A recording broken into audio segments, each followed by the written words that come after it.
Assalomu alaykum. Assalomu alaykum. Xudo shukr tu kanalini doimiy hamda tasodifiy kuzatuvchilari barchalaringizga gün xayrli bo'lsin do'stlar. Bugun 2025-yil 28-aprel dushanba kuni yana bir Akbar Qassobni chiroyli mana shu ekranda ko'rib turgan buqani so'yishi bilan sizlarni xabardor qilib bezovta qilyapmiz do'stlar. Buqani ko'rib turibsizlar. Bakkana rahmat o'zimizni elatni bolalari Jayxun ukamiz bakkanmi? Bu yana shu saray yigitni o'chchasi bu xudo xohlasa, nasib qilsa. Azizlar, bilasizlar, hozirgi kunda buqaning mehnati, boqish, chorva ishqibozlari juda yaxshi biladi. Albatta juda bir mehnat, mashaqqat, ham moddiy mablag' ham talab etadi. Shu bilan birgalikda shunda buqani yelkalari shu janovarni zo'r, dum keyifli, o'zim ham dum havas etdim. Qo'shiray zo'r, yaxshi boqilgan. Bakkana rahmat mana. Dum chiroyli boqilgan buqa ekan. Do'stlar, Akbar Qassob ukamiz Alloh nasib etsa, ertang hafta kunina 2-kun ertalab soat 6:30, 7 atrofida mana shu ekranda ko'rib turgan buqani so'yadilar, Alloh nasib ro'za aylasa. Kanarada bo'ladi, go'shi bemalol gelip xarid qilishlaringiz mumkin.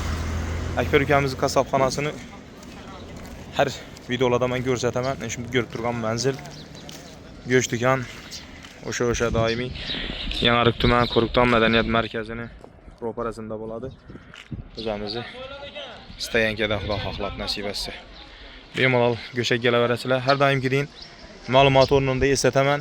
Har juma kuni 5000 so'm skitkasi bor. Keyin ehson qilaman, Xudoy sadaqa qilaman deganlar uchun, ko'proq go'sht xarid qilaman deganlar uchun yana alohida narx-navo.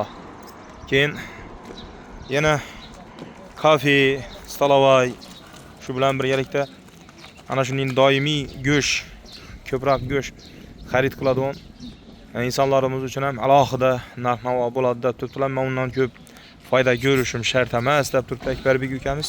Do'stlar, har videoda men buni takrorlayman. Bemalol ekranda telefon raqamlarini qo'yaman. Akbar Qassobni telefon orqali murojaat etib, bog'lanib, jon deysizlarmi shashtika, boshqa go'shtni ish qilib, steak uchun varianti deysizlarmi, qo'rg'a go'sht deysizlarmi, ish qilib, qarin deysizlarmi, tuyoq deysizlarmi, hammasidan bemalol buyurtma qilaverasizlar.